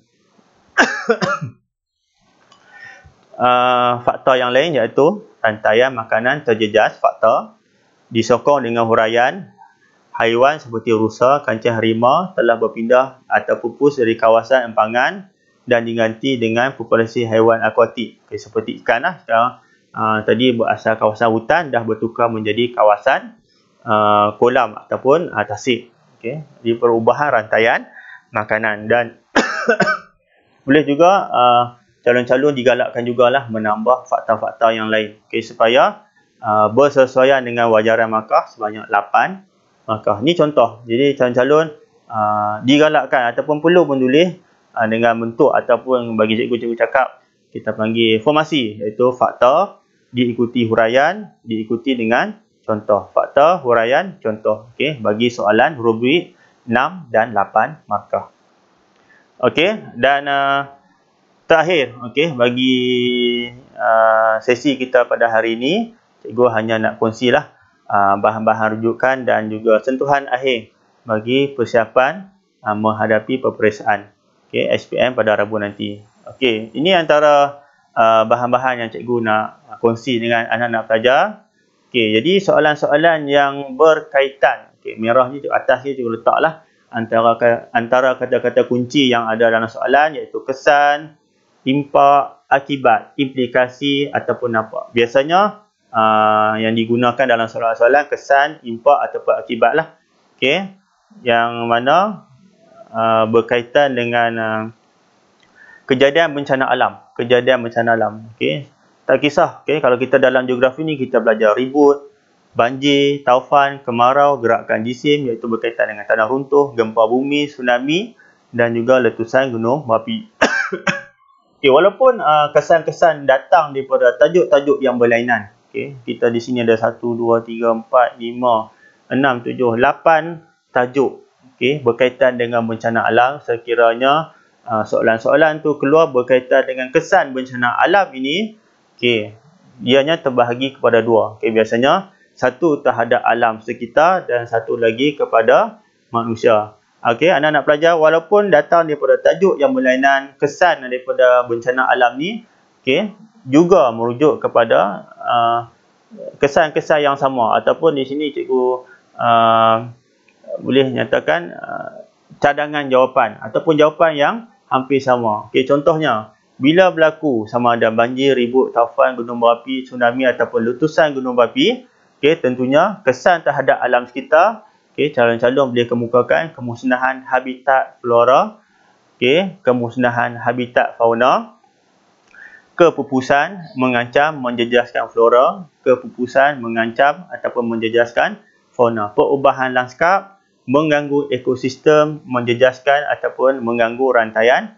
makanan. Okey, tak kisah daripada tajuk yang mana pun, okey, bila bencana apa pun, bila soalan tanya tentang kesan terhadap alam sekitar, okey, calon-calon boleh kemukakanlah cadangan jawapan yang cikgu senaraikan di sini, iaitu kemusnahan habitat flora dan fauna, okey, kepupusan flora dan fauna, perubahan lanskap, okey, mengganggu ekosistem dan juga mengganggu rantaian makanan. Okey, yang bawah ni kita asingkan sikitlah, contohnya tanah runtuh, okey, ataupun hakisan tanah akibat kemarau dengan tsunami tak boleh lah. Okey, ini biasanya berlaku pada keadaan ribut ataupun banjir ataupun hujan lebat. Okey, pencemaran air, okey, dan juga sungai menjadi cetek, ini berkaitan dengan tanah runtuh ataupun kejadian taufan ataupun ribut ataupun banjir lah. Okey, bagi kesan terhadap manusia, okey, pun sama. Okey, walaupun aktiviti ataupun bencana yang berlainan, tapi kesan terhadap manusia dia hampir sama saja. Okey, tentunya bila datang sesuatu bencana mestinya berlaku kematian ataupun kehilangan nyawa. Okey, cuma dari segi huraian kita tengoklah. Kalau kematian akibat banjir, lemas. Kematian akibat ribut, okey, mungkin ditimpa pokok, okey, ditimpa runtuhan rumah, okey. Kalau kematian akibat kemarau, okey, mungkin strok haba ataupun kekurangan air ataupun kebuluran. Kalau kematian akibat gerakan jisim, huraian dia, okey, tertimbus dengan tanah. Tetapi untuk faktor kematian, okey, boleh digunakan untuk semua jenis bencana alam. Okey, kesan terhadap manusia. Okey, yang lain-lain, okey, calon-calon boleh baca, iaitu menjejaskan kesihatan, wabak penyakit, kemusnahan harta benda awam, persendirian, kemusnahan infrastruktur, aktiviti manusia terjejas, kegiatan ekonomi terjejas. Okey, jadi contoh kegiatan ekonomi tak boleh pergi kerja lah. Okey, tak kisahlah, banjir pun tak boleh, ribut tak boleh, taufan tak boleh, kemarau tak boleh, tanah runtuh tak boleh, dan gempa bumi, tsunami, gunung berapi pun tak boleh. Okey, jadi bencana yang berbeza tapi pilihan jawapannya masih lagi sama, iaitu kesan terhadap manusia. Okey, lain-lain kegiatan pertanian terjejas, haiwan ternakan mati, ekonomi negara merosot terjejas, okey, pendapatan penduduk terjejas, kerugian dari segi baik pulih, kemudian terputus hubungan, jalan runtuh dan juga kesesakan lalu lintas. Okey, seterusnya punca. Okey, kalau punca gempa bumi, tsunami, gunung berapi. Jadi puncanya merujuk kepada perkara yang sama. Okey, gempa bumi ke, tsunami ke, gunung berapi ke, tentunya datang daripada lapisan arus perolakan di lapisan mantel. Okey, pertembungan plat oleh daya mampatan, okey, kerak bumi, dan juga pencapahan plat oleh daya tegangan. Okey, jadi tiga bencana yang berbeza. Okey, bila soalan menanyakan tentang punca sebab faktor berlakunya bencana, okey, kita boleh gunakan jawapan yang sama, iaitu arus perolakan lapisan mantel, pertembungan plat dan juga daya tegangan. Okey, bagi lain-lain, okey, cikgu pecahkan di bawah ni. Okey, kalau macam gempa bumi, okey, juga disebabkan letusan gunung berapi. Okey, tsunami pula, okey, juga disebabkan gunung berapi, tetapi mestilah dinyatakan letusan gunung berapi di kawasan dasar laut. Kemudian kejadian gempa bumi di dasar laut. Okey, yang ni tak bolehlah nak pakai untuk gempa bumi ataupun gunung berapi. Ini kuning ni cukup pakai untuk tsunami. Okey, bagi letusan gunung berapi, okey, kita hanya rujuk kepada yang warna hijau ni sahaja, iaitu akibat arus perolakan. Okey, kemudian tanah runtuh, okey, ni antara punca dan punca-punca adalah gempa bumi, okey, hujan lebat yang berterusan. Okey, hujan lebat ni pun mesti nyatakan hujan lebat ataupun hujan lebat yang berterusan. Tak boleh kata hujan saja. Takkan hujan rintik nak berlaku tanah runtuh. Tentunya calon kena kemukakan jawapan hujan lebat ataupun hujan lebat berterusan. Okey, dari segi faktor ketinggian cerun, gempa bumi ataupun letusan gunung berapi, pembalakan kegiatan pembinaan jalan raya di kawasan tanah tinggi. Okey, kena nyatakan tanah tinggi. Kalau kita bina kawasan jalan di kawasan tanah pamah, risiko tanah runtuh hampir tiada lah ataupun sangat rendah. Dan kegiatan peleburan, kuari dan juga pertanian di kawasan tanah tinggi ataupun kawasan cerun. Okey, kena nyatakan kawasan cerun sebab tanah runtuh ni merupakan gerakan jisim yang berlaku di kawasan cerun. Okey, bahan seterusnya iaitu soalan-soalan yang berkaitan dengan langkah, okey, cara, usaha. Ini antara kata kunci yang ada dalam soalan. Okey, kaedah, tindakan, strategi bagi mengatasi ataupun mengurangkan kesan bencana. Okey, jadi bencana yang berbeza, gempa bumi, tsunami, letusan gunung berapi. Tapi walaupun tajuk yang berlainan, okay, jadi langkah-langkah yang boleh kita guna ataupun cadangan jawapan yang dapat kita kemukakan hampir sama. Antaranya, okay, teknologi, kesan mengesan kejadian gempa bumi, kemudian menjalankan latihan menghadapi bencana. Tak kisah tsunami ke, gempa bumi ke, gunung berapi ke, tetap jawapan yang sama, okay, mengadakan latihan. Okay, mengelakkan pembinaan pertempatan di kawasan berisiko, siren amaran. Okay, mengadakan pasukan penyelamat, okay, untuk bencana alam. Okay, melakukan R&D iaitu penyelidikan dan pembangunan. Okay, memanjukan teknologi kalis gempa. Okay, menanam pokok bakau di kawasan pinggir laut sebagai zon penampan. Ini untuk tsunami lah. Okay, teknologi kalis gempa untuk gempa bumi. Tapi kalau di sini kita ada lagi yang boleh kita tambah, kempen kesedaran ataupun kempen berkaitan dengan bahaya bencana alam. Okay, pun boleh kita letak. Okay, di sini cikgu tegaskan walaupun tajuk yang berlainan ataupun bencana yang berlainan, tetapi langkah yang dapat kita kemukakan sebagai jawapan merupakan jawapan yang sama. Okay, punca dan fenomena cuaca. Okay, yang ini berkaitan dengan banjir dan taufan. Okay, di sini pun sama juga. Okay, fenomena yang berlainan, jadi punca datang daripada punca yang samalah. Okay, membaiki. Okay, ni maaf, ni berkaitan dengan langkah. Okay, langkah dah ada. Okay, cikgu skip ini. Okay, terus kepada kesan fenomena cuaca. Okay, kesan fenomena cuaca iaitu berkaitan dengan banjir dan taufan. Okay, ini pun hampir sama macam tadi juga. Bila kejadian banjir dan taufan ni, okay, jika kesan terhadap alam sekitar, okay, boleh pakai mana-mana pun lah. Okay, kemusnahan habitat, flora fauna, ancam flora fauna, perubahan lanskap, ekosistem, rantaian makanan, boleh digunakan sama ada soalan berkaitan dengan banjir ataupun soalan berkaitan dengan taufan. Juga kesan terhadap manusia pun samalah. Yang cikgu kongsikan tadi, walaupun bencana yang berlainan, tetapi kesan dia tetap sama. Okey, ini langkah-langkah ataupun usaha yang kita gunakan untuk mengurangkan kesan. Kita tak dapat nak menghalang banjir, kita tak dapat nak menghalang taufan, tapi kita ada langkah-langkah bagi mengurangkan kesan. Okey, jadi yang warna hijau ni iaitu merujuk kepada taufan dan banjir, boleh guna. Okey, kalau kita langkah untuk taufan pun pakai yang ni, langkah untuk banjir pun pakai yang ni. Okay, contohnya membaiki sistem saliran supaya aliran air dapat berjalan lancar. okey, membina benteng, okey, mengadakan latihan, mengadakan pusat pemindahan, okey, kita ada jabatan meteorologi yang dapat memberi amaran awal supaya penduduk dapat membuat persediaan, pemantauan cuaca melalui satelit dan juga amaran bencana di media masa ataupun siren lah di kawasan lokasi yang berisiko. Okey, yang warna biru ni pula, okey, ni kita memberi tumpuan kepada banjir lah. Okey, penguatkuasaan undang-undang, dalangkan sungai, okey, menambah kolam takungan. Okey, kalau di Kuala Lumpur kita ada terowong smart dan warna kuning untuk taufan, okey, menanam pokok bakau di zon ataupun di kawasan pinggir laut bagi mengurangkan tindakan hakisan ombak ataupun mengurangkan laju tiupan angin.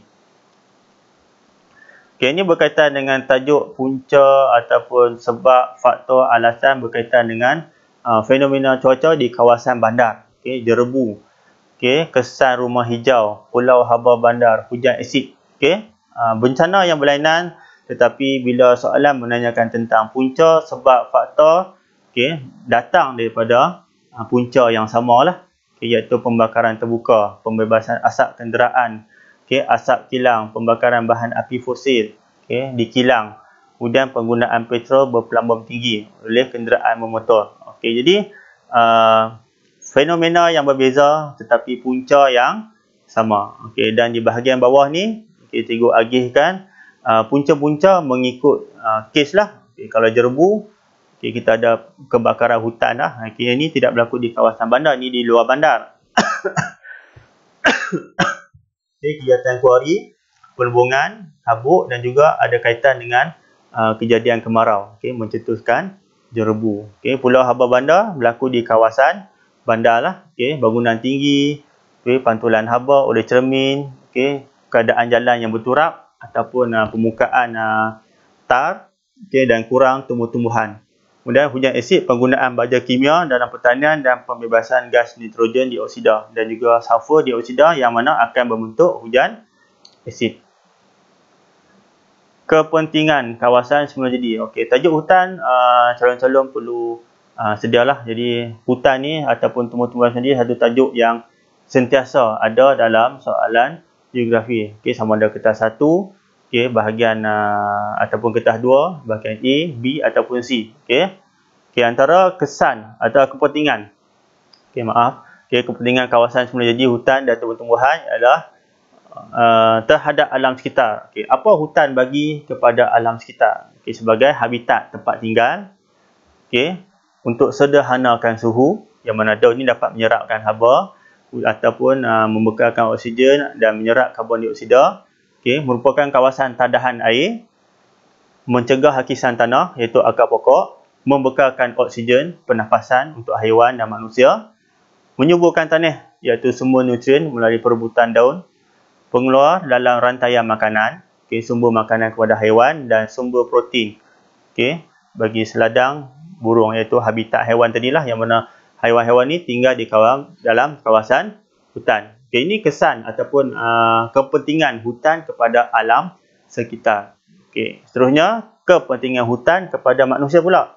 Okay, dan ia bertumpu kepada manusia lah. Okay, antaranya sebagai sumber pendapatan melalui ekopelancongan, okay, pembalakan, okay, ataupun hasil-hasil hutan, contohnya seperti urutan ataupun herba. Okay, menyediakan peluang pekerjaan. Okay, di sini cikgu senaraikan juga beberapa peluang pekerjaan, ranger hutan, pemandu pelancong, okay, mencari hasil hutan seperti rotan, kawasan tadahan air. Okay, tadi kawasan tadahan air untuk kawasan hutan itulah ataupun anak sungai. Okay, tapi kawasan tadahan air di sini untuk manusia sebagai bekalan air bersih, okay, air tawar, mata air ataupun tasik, kolam dan juga kawasan pelancongan pun boleh. Okay, aktiviti rekreasi bagi golongan bandar, membekalkan sumber oksigen, okay, manusia untuk bernafas, menjalankan pendidikan bagi pelajar, okay, membekalkan herba, okay, untuk perubatan, contoh tungkat ali, okay, sumber protein, okay, haiwan-haiwan ni lah yang boleh diburu, okay, ataupun jadikan makanan, dan juga sebagai bahan mentah industri, contoh kayu balak untuk bahan binaan, perabot, dan rotan nipah mengkuang untuk kraft tangan. Okay, langkah ataupun di sini kata kunci langkah, cara, usaha, kaedah, tindakan, strategi bagi pemeliharaan dan pemeliharaan alam sekitar. Bagi kawasan-kawasan hutan, batu kapur, sumber air, fire, akuatik ataupun marin. Jadi walaupun tajuk berlainan, di sini tajuk hutan, ini tajuk kawasan bentuk muka bumi batu kapur, sumber air, kawasan berpaya, akuatik dan juga laut, marin. Jadi walaupun tempat-tempat ini berbeza, tetapi bila soalan menanyakan tentang langkah, cara, usaha, kaedah untuk memelihara kawasan-kawasan ni, kita boleh gunakan jawapan yang hampir sama. Biasanya kita akan ada penguatkuasaan undang-undang alam sekitar, kempen alam sekitar, memberi pendidikan alam sekitar. Jadi calon-calon kena tulis perkataan alam sekitar dengan letak penguasaan undang-undang titik. Jadi jawapan akan dikira sebagai terlampau umum. Jadi calon-calon kena tulis penguatkuasaan undang-undang alam sekitar. Barulah calon layak untuk menerima markah. Sama ada juga yang lain, kempen kesedaran alam sekitar, pendidikan alam sekitar. Menjalankan R&D ataupun penyelidikan dan pembangunan. Tak kisah hutan ke, batu kapur ke, sumber air, paya, akuatik ataupun laut. Kita boleh gunakan jawapan yang sama. Cuma anda kata calon-calon nak beri contoh, berilah contoh yang bersesuaian mengikut kehendak soalan. Kalau dia bagi marin, nyatalah kawasan laut. Contohnya kawasan Pulau Payar. Kalau soalan berkaitan dengan hutan, berilah kawasan berkaitan dengan hutan seperti hutan simpan Royal Belum ataupun Taman Negara Endau Rumpin. Bergantung kepada tajuk mana yang keluar. Tetapi asas kepada langkah ataupun kaedah untuk pemeliharaan dan pemeliharaan hampir sama. Kepentingan. Ini berkaitan dengan kepentingan sumber tenaga boleh baharu. Walaupun di sini pun cikgu senaraikan suria, hidro, angin, ombak, geoterma, pasang surut, biogeosim. Dari segi kepentingan dia, semuanya kepentingan yang sama lah. Tak kisah sumber tenaga yang mana pun, kepentingan dia masih lagi sama, iaitu menjana kuasa elektrik, krisis tenaga, dapat digunakan secara berterusan, mesra alam, murah dan menjimatkan kos, dapat menambah peluang pekerjaan, kemasukan pelaburan asin, menjalan elektrik untuk kilang dan juga sektor industri, peluang pekerjaan, dan pusat pelancongan. Contohnya Tasik lah. Bila kita buat empangan hidroelektrik, jadi tambahannya kita dapat Tasik yang boleh kita majukan sebagai kawasan eko pelancongan ataupun kawasan aquacultur, iaitu kawasan ternakan ikan dalam sangkar. Jadi jawapan ni yang cikgu senaraikan boleh juga digunakan untuk sumber tenaga yang berlainan. Tak kisah suria, hidro, angin, ombak, geoterma, pasang surut ataupun biogeosim. Kemudian sumber tenaga yang tidak boleh diperbaharui. Jadi kita ada 3 saja, petroleum, gas asli dan juga arang batu. Ini pun hampir samalah. Peluang pekerjaan, pendapatan negara, bahan mentah industri, elektrik, dan mewujudkan bandar baru serta menggalakkan pelaburan asing. Halangan. Halangan yang berkaitan kita nak laksanakan sumber ataupun kita nak majukan sumber tenaga yang boleh diperbaharui ni. Halangan sama juga macam tadi. Sumber-sumber yang berlainan tetapi halangan dia tetap sama, iaitu kekurangan kepakaran, kos pemasangan ataupun alatan yang mahal, penduduk pedalaman yang jauh daripada sumber tenaga, teknologi yang rendah, penggunaan dalam skala yang kecil, tidak ekonomik, tidak menguntungkan. Jadi kita nak set up tu lagi mahal berbanding keuntungan yang kita dapat bila kita nak majukan sumber-sumber tenaga yang boleh diperbaharui ni. Jadi tak kisah walaupun sumber tenaga yang berlainan, tapi halangan dia tetap sama. Kemudian soalan berkaitan wajar. Wajar tak wajar bila kita nak majukan sumber tenaga ni? Bagi cadangan cikgu, bagi sumber tenaga yang boleh diperbaharui, kita ambil pilihan wajar. Jadi jawapan kita adalah berbentuk positif kepada manusia. Kerana apa? Kerana kita ambil balik dari segi kepentingan tadi. Kepentingan sumber tenaga yang boleh diperbaharui. Kita ambil balik yang ni dan kita letak saja wajar di hadapan. Yang mana okey, kepentingan ataupun bila kita sebut wajar kita nak laksanakan sumber tenaga boleh diperbaharui ni, okey, ianya akan memberi latihan dalam bentuk buruh mahir, okey, dapat menjalankan R&D, okey, pembinaan teknologi, menambah peluang pekerjaan, meningkatkan taraf hidup, mesra alam. Okey, jadi sebenarnya pemilihan wajar ni kita menyatakan balik kepentingan sumber tenaga yang boleh diperbaharui tadi. Okey, ini contoh kata kunci yang berkaitan sumbangan, kepentingan, kesan kepada sektor ekonomi, pembangunan negara. Okey, jadi ini berkaitan dengan perkembangan sektor ekonomi. Okey, tak kisahlah ekonomi apa pun, pelombongan ke, pertanian ataupun pembangunan industri. Jadi semua kegiatan ekonomi akan memberi peluang pekerjaan, pendapatan negara, akan membuka kawasan baru. Contohnya kalau kilang di Kulim, kita ada bandar baru Kulim High Tech. Okay. Kalau ada kilang di kawasan Bayan Lepah, kita buka bandar Bayan Lepah. Okay. Kalau kita ada loji penapisan minyak, industri petrokimia di Kertih, dah jadi bandar Kertih. Itu contoh pembukaan kawasan bandar baru. Okay. Berlakunya pengangkutan, okay. Peningkatan dari segi infrastruktur pengangkutan macam jalan raya, pelabuhan, lapangan terbang dan juga kereta api. Okay. Kemudahan asas pun akan meningkat bila sesuatu kegiatan ekonomi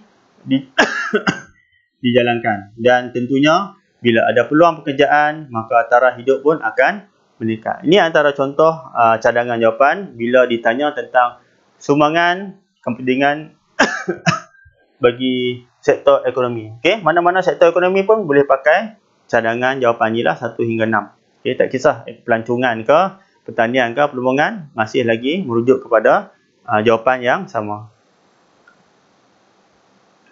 Okey, ini contoh kepentingan kegiatan ekonomi. Okey, di sini cikgu senaraikan kegiatan ekonomi yang berlainan. Pertanian, perikanan, pelancongan, industri, pembalakan dan juga pelombongan. Okay, walaupun kegiatan yang berlainan, tetapi manfaat dia ataupun kepentingan dia, sumbangan dia masih lagi kepada jawapan yang sama. Okay, tak kisah ekonomi yang mana pun tentunya menyediakan peluang pekerjaan, menambah pendapatan negara, memajukan pertempatan luar bandar, mewujudkan ataupun memajukan infrastruktur. Industri tempatan dapat membekalkan bahan mentah. Taraf hidup meningkat dan berlakunya pemandaran dan pengaliran wang asing masuk untuk ekonomi negara. Tak kisah ekonomi yang berlainan tetapi jawapan dia sama. Ini kata kunci untuk kesan kegiatan manusia terhadap alam kita. Jadi jawapannya berbentuk negatif. Tak kisah kegiatan ekonomi ke, pelombongan ke, pembinaan apa-apakah, asalkan kegiatan manusia terhadap alam kita, jawapannya berbentuk negatif, iaitu kepupusan, kemusnahan, perubahan lanskap, tanah runtuh, suhu meningkat dan pencemaran. Tapi ini hanyalah dalam bentuk fakta. Kalau keluar dalam bentuk soalan rubrik, calon-calon kena kemukakan huraian dan contoh bagi menyokong 6 fakta ni. Ini calon-calon boleh baca.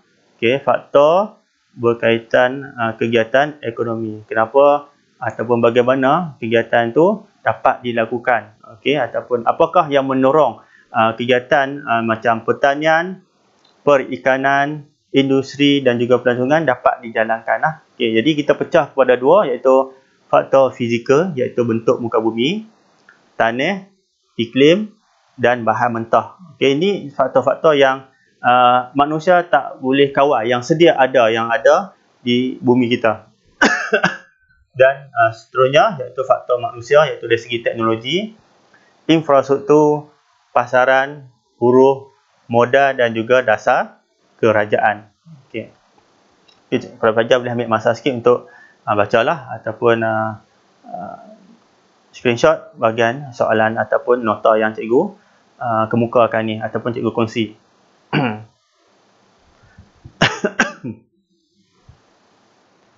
Kata kunci bagi langkah-langkah. Jadi kalau asasnya, fakta dia, asal saja keluar soalan berkaitan dengan langkah ataupun usaha, calon-calon bolehlah kemukakan ni. KUP. Ini apa KUP ni? Okey, tadi cikgu dah beritahu. K adalah kempen alam sekitar. Okey, untuk masalah apa pun dalam geografi, calon-calon boleh saja kemukakan kempen alam sekitar. Okey, boleh dapat markah. Penguatkuasaan undang-undang U, undang-undang alam sekitar. Okey, tak kisah pencemaran udara ke, air ke, tanah ke, bunyi ke. Okey. Masalah penduduk, perbandaran, okey, industri, pertanian, ekonomi, okey, boleh. Kalau dalam soalan tu ada kata kunci langkah usaha, okey, kemukakan saja kempen alam sekitar, penguatkuasaan undang-undang alam sekitar, okey. Kemudian pendidikan alam sekitar, tanam pokok, R&D dan juga menggunakan tenaga mesra alam. Okey, untuk semua soalan yang berkaitan langkah. Okey. Okey, ini usahalah untuk memajukan kegiatan ekonomi. Okey, sama juga. Okey, kegiatan berlainan, pertanian, perikanan, industri dan pelancongan. Okey, calon-calon boleh kemukakan peranan kerajaan menjalankan R&D, teknologi moden. Okey, mengadakan promosi, meningkatkan tahap teknologi, penggunaan robotik. Okey, untuk sektor industri pula, okey, kita bawa masuk buruh mahir. Okey, meningkatkan kemahiran, okey, beri latihan sama ada di dalam ataupun di luar negara. Menambah modal, okey, melalui pelaburan asing dan pemindahan teknologi daripada negara luar. Contohnya, okey, Proton lah dengan syarikat Jepun iaitu Mitsubishi Motor. Okey, langkah yang cikgu nyatakan tadilah. Okey, langkah-langkah mengurangkan kesan sektor ekonomi, okey, terhadap alam sekitar. Okey, kempen pendidikan, R&D, teknologi hijau kita semula dan perhutanan semula. Ini soalan contoh soalan wajar dan tidak wajar bagi satu-satu sektor ekonomi itu untuk dimajukan ataupun tak perlu dimajukan. Okey, ataupun kita laksana ataupun tidaklah. Okey, contoh pertanian, perikanan, pelancongan, industri, pembalakan dan perhubungan. Okey, kita tengok kalau kita memilih untuk setuju. Okey, jawapan kita ni berbentuk positif kepada manusia sebab sektor-sektor ekonomi ni akan menyediakan peluang pekerjaan. Okey, sumber pendapatan negara, meningkatkan taraf hidup, meningkatkan kemudahan infrastruktur, mengurangkan import, pemindahan teknologi dan juga menggalakkan urbanisasi ataupun perbandaran. Okey. Jadi kalau kita pilih untuk wajar supaya kegiatan ekonomi ini dijalankan, okey, ianya berbentuk positif kepada manusia. Okey, kalau calon memilih untuk tidak wajar, tak mau buat, okey, kata jangan buat, jangan majukan lagi, okey. Jawapan berbentuk negatif kepada alam sekitar iaitu kepupusan flora, habitat fauna dan flora, okay, berlakunya peningkatan suhu, perubahan lanskap, pencemaran udara, pencemaran air, hakisan tanah ataupun tanah runtuh. Jadi jawapannya berbentuk positif. Andai kata okay, jenis-jenis kegiatan ekonomi ini, pertanian, perikanan, pelancongan, industri, pembalakan, perhubungan dijalankan di sesuatu tempat. Okay. Tetapi di sini cikgu hanya menyenaraikan fakta. Okay. Andai kata soalan ini berbentuk rubrik 6 ataupun 8 markah, calon-calon kena sokong dengan huraian dan contoh yang bersesuaian. Okey, ini antara sikit berkaitan dengan tajuk lebihan penduduk. Okey, jadi faktor lebihan penduduk, kepadatan penduduk yang tinggi ataupun berkaitan dengan piramid progresif. Okey, antara faktor-faktornya perkahwinan awal, taraf pendidikan yang rendah, amalan adat ataupun status quo, contohnya okey, bagi agama Islam yang menggalakkan saiz keluarga yang besar, okey, taraf kesihatan dan amalan pemakanan yang baik, kestabilan politik, berlakunya migrasi masuk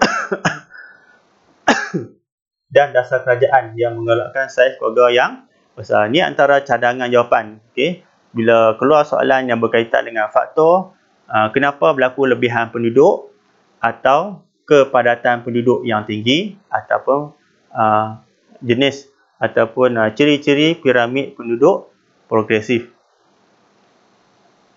Okey, ini pula kesan positif. Okey, berlakunya perbandaran, kawasan bandar, urbanisasi, berlakunya lebihan penduduk, kepadatan penduduk yang tinggi. Okey, ada kesan positif dia iaitu golongan dewasa yang ramai sebagai tenaga kerja ataupun tenaga buruh, pertumbuhan penduduk, okey, tenaga kerja wanita yang ramai, pasaran yang luas, kerajaan menyediakan peluang pekerjaan yang banyak, okay, berlakunya pembangunan infrastruktur yang pesat disebabkan berlakunya penduduk yang ramai ataupun perbandaran, kemudahan awam, kemudahan asas yang lebih baik, pendidikan, banyak pusat sukan rekreasi berkembang, pusat sukan ataupun stadium, kemudahan prasarana ataupun perkembangan sektor perumahan. Jadi soalan-soalan berkaitan dengan kesan positif perbandaran, penduduk berlebihan, kepadatan penduduk yang tinggi, urbanisasi, cadangan jawapan kita dah senaraikan kat sini. Dan masalah-masalah di kawasan bandar, masalah urbanisasi, masalah lebihan penduduk, masalah kepadatan penduduk dan masalah migrasi masuk yang berlebihan. Tajuk-tajuk yang berlainan tapi cadangan jawapan hampir samalah. Terbahagi kepada dua, kesan terhadap alam sekitar, pencemaran air, pencemaran udara, pencemaran bunyi, jerebu, hujan asid, pulau haba. Ini senarai bagi kesan terhadap alam sekitar. Manakala kesan terhadap sosial pula ataupun manusia, masalah-masalah tadilah, pembandaran, lebihan penduduk, migrasi, berlakunya kesesakan lalu lintas, masalah setinggan, pengangguran, masalah sosial dan masalah buta huruf ataupun kadar celik huruf yang sangat rendah. Ini cikgu menyatakan dalam bentuk fakta dan sedikit huraian. Yang calon perlulah menyatakan contoh yang bersesuaian jika soalan ini berada pada soalan rubrik 6 hingga 8 markah. Untuk perkongsian cikgu hari ini, Pak Pelajar harap dapat menerima sedikit input ataupun perkongsian dari cikgu ini dapat membantu Pak Pelajar bagi menghadapi peperiksaan kita yang terakhir, iaitu geografi pada hari Rabu nanti. Jadi setakat ini saja perkongsian cikgu.